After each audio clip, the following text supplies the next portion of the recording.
War Machine is the perfect Netflix movie. And I don't mean that as a compliment. It's exactly what you'd expect. You throw it on, half watch it, check your phone, walk away for a minute, and you never feel like you missed a damn thing. It's no big secret that this is exactly what Netflix wants their movies to be. We've talked about it at length. Matt Damon was on Joe Rogan recently talking about it. Their movies are like empty calories. Eating McDonald's. Yeah, you're going to get calories, but they ain't healthy calories. If you can miss half the movie and it doesn't matter, well, why does the movie even exist? Is what I want to know. This is directed by Patrick Hughes. This was written by Patrick Hughes and Claude AI. And I'm sorry, James Buford.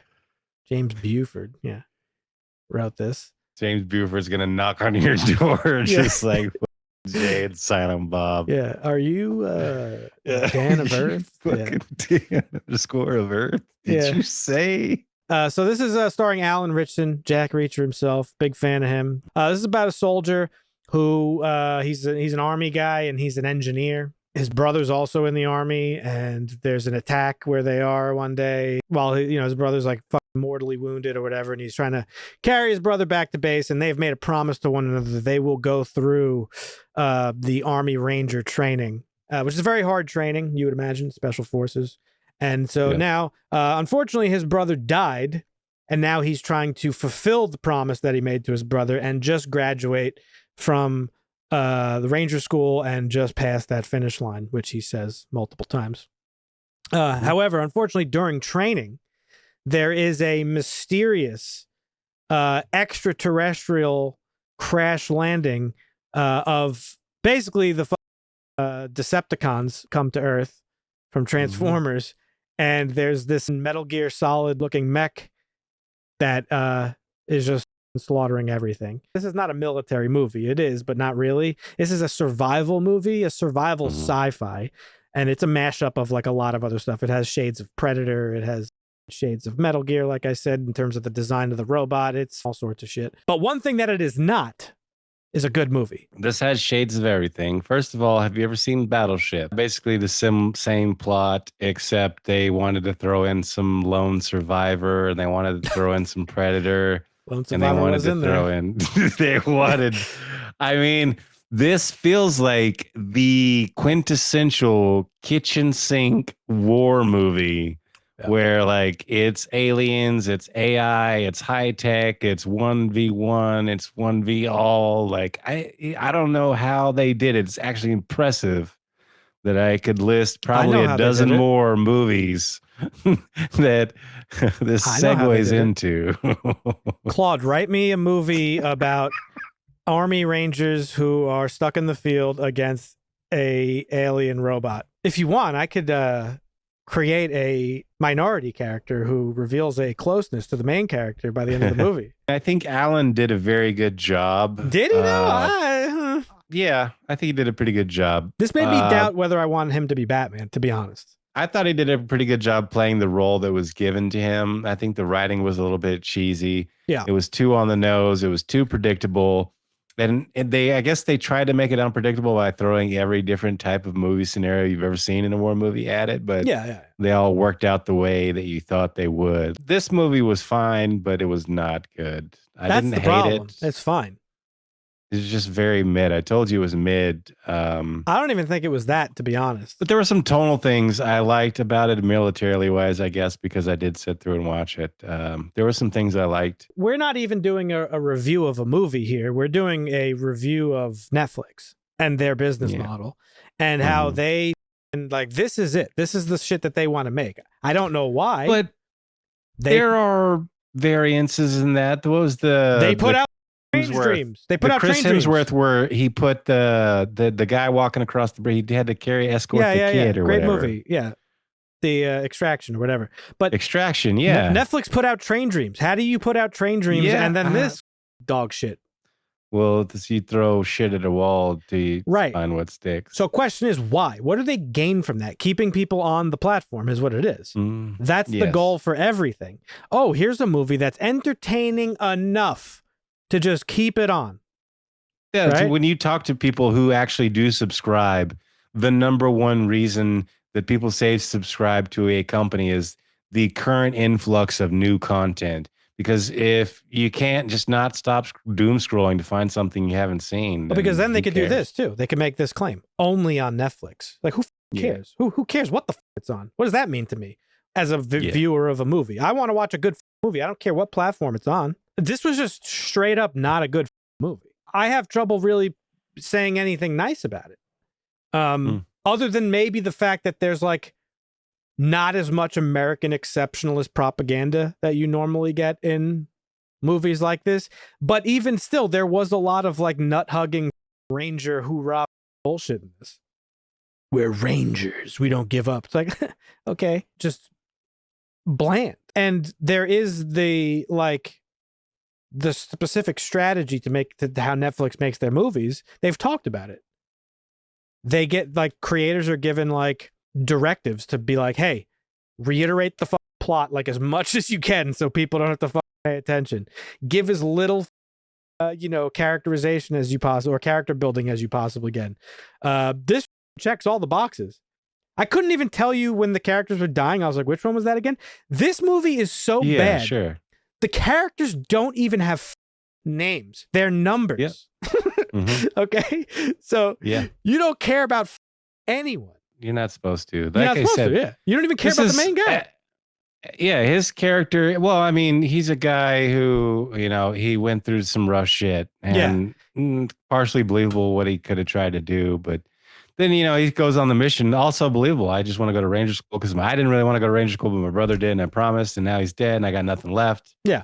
Then you go to Ranger School, and then that whole shit pops off. And he's got all this PTSD and shit, and nobody believes him, and nobody wants to listen to him and follow him, and all these idiots are dying because they don't know what the fuck to do. No, so. He's a fucking super soldier in training.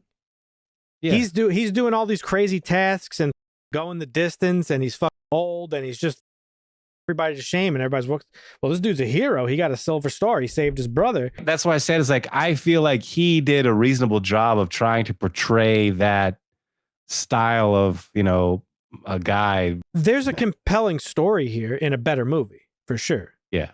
Like, did you give a fuck about him? Did you care if he crossed the finish line by the end of the movie? I didn't.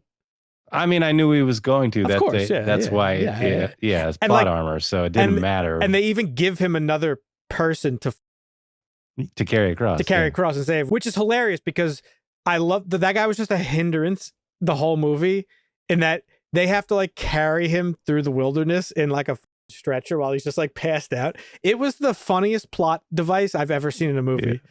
And like, again, talking about lack of creativity, like it's like every speed bump that they could possibly run into, they ran into. A raging river, a waterfall, a cliff, no food, no communication, no power, no ammunition. Like, give me a break already. Give me something that's creative. And then you're like, okay, well, was the alien creative at least? No, it's a transformer that shoots rockets. It's a thing from outer space that shoots human weapons, pretty much, that just like are like slightly a little more futuristic. Thing shoots rockets. It scans and shoots rockets. And I'm just like, all right, whatever. And the special effects were not good. This shit looked like it belonged on like the Sci-Fi Network. I mean, Battleship was better CGI, and that was almost 10 years ago, probably. And so you have a bunch of characters that you don't have any sort of connection to, no tie to. You don't care about them. You don't even know their fucking names. When they die, it's like, oh, that person's dead now. Interesting.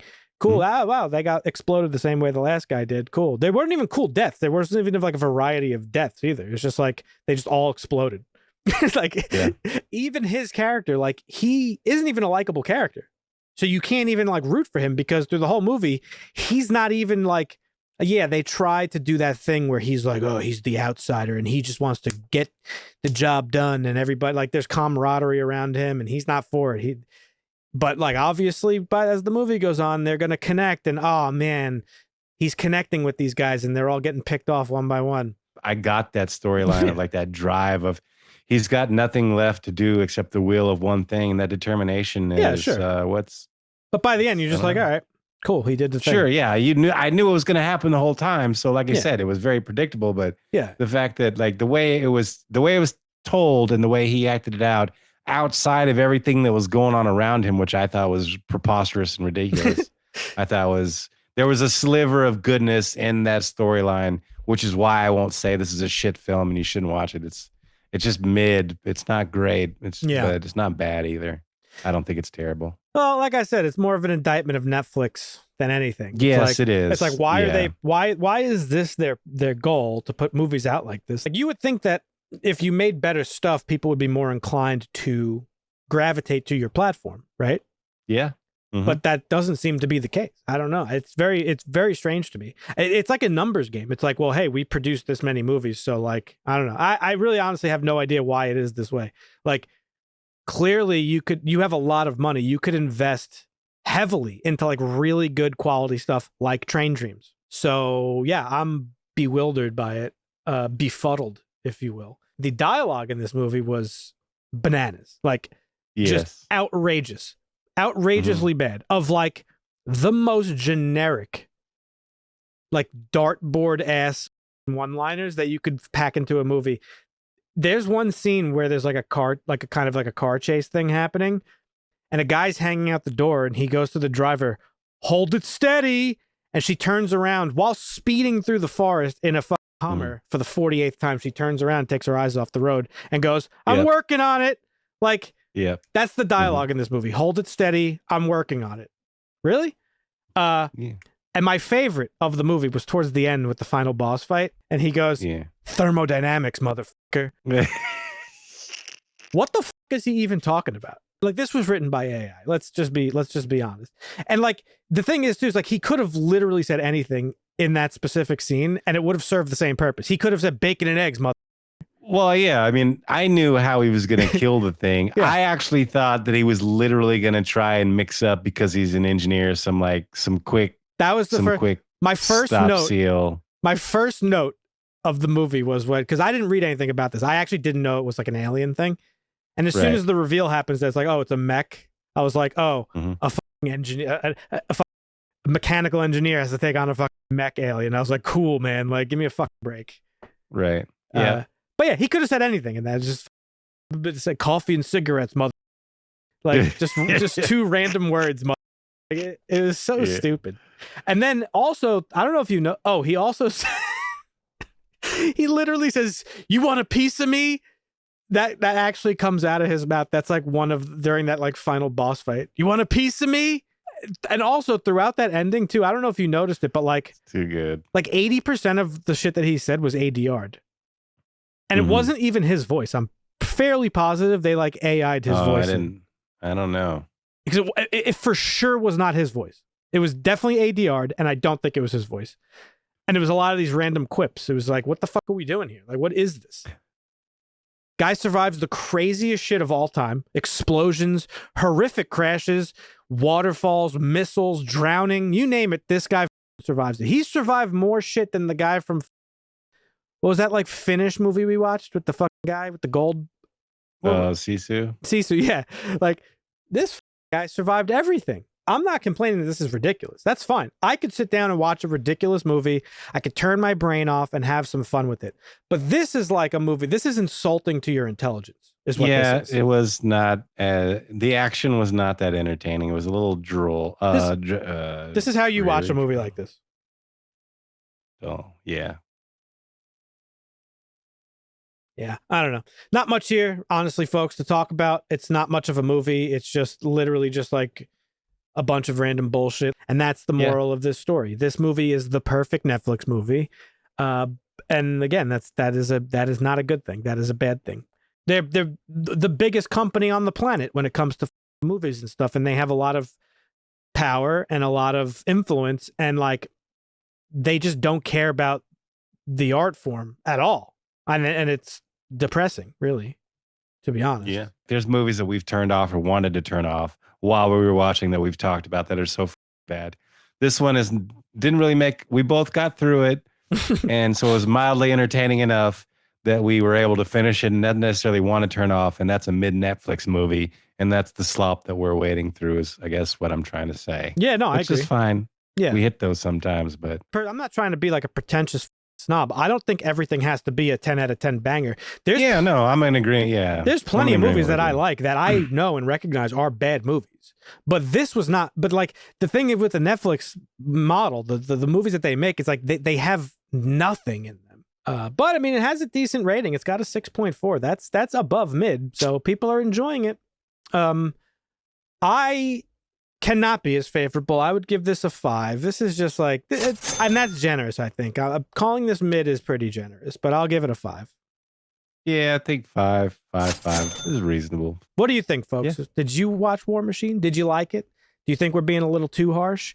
Again, there's nothing wrong with just wanting to watch a mindless, entertaining thing. But the problem is that they're not that entertaining movies. Like, it's not that entertaining. It's just barely enough. It's not meant to entertain. It's meant to just drown out silence is what this type of thing is. Leave a comment down below. Let us know what you thought of War Machine if you saw it.